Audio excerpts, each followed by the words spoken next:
ڈوبا ہوا ہے شوق میں زمزم اور آنکھ سے جھالے برس رہے ہیں، یہ حسرت کے دھر کی ہے۔ ذرا تخیل رضا دیکھیں کہ یہ جو زمزم بہ رہا ہے نا، اور قیامت تک یہ برستا رہے گا، قیامت تک یہ پانی ختم ہی نہیں ہوتا، تو زمزم یہ کیوں رو رہا ہے؟ اعلیٰ حضرت نے زمزم کے بہنے کو رونے سے تشبیہ دی ہے کہ بیسیکلی زمزم کی آنکھوں سے لگاتار آنسو بہ رہے ہیں، اور اس کی وجہ یہ ہے کہ اس کو بھی بڑی تمنا ہے کہ میں بھی اس در پر جاؤں، کیونکہ حضرت اسماعیل کے پیروں کی رگڑ سے میں جاری ہوا، اور اے مدینے جانے والے تم تو اس کے در پر جا رہے ہو جو اسماعیل کے بھی آقا ہیں، اور انہی کے نور کی برکت سے حضرت اسماعیل علیہ السلام کی گردن پر خنجر نہ چل سکا، چھری نہ چل سکی، بلکہ اللہ نے جنتی مینڈا وہاں بھیج دیا۔ تو اس آقا کریم کے دربار میں بھی تمہارے ساتھ چلتا، لیکن یہ حسرت ہے، یہ آرزو ہے۔ جھالے برس رہے ہیں یعنی اب برسات ہو رہی ہے، آنکھوں سے برسات ہو رہی ہے زمزم کی، کہ مدینے اس نے بھی جانا ہے، اور یہ زمزم اسی لیے قیامت تک جاری ہو ساری ہے۔ قربان تخیل رضا کے،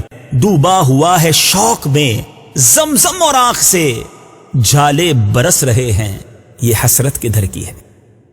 ڈوبا ہوا ہے شوق میں زمزم اور آنکھ سے، ڈوبا ہوا ہے شوق میں زمزم اور آنکھ سے، جھالے برس رہے ہیں، یہ حسرت کدھر کی ہے، کدھر کی ہے، جھالے برس رہے ہیں، یہ حسرت کدھر کی ہے۔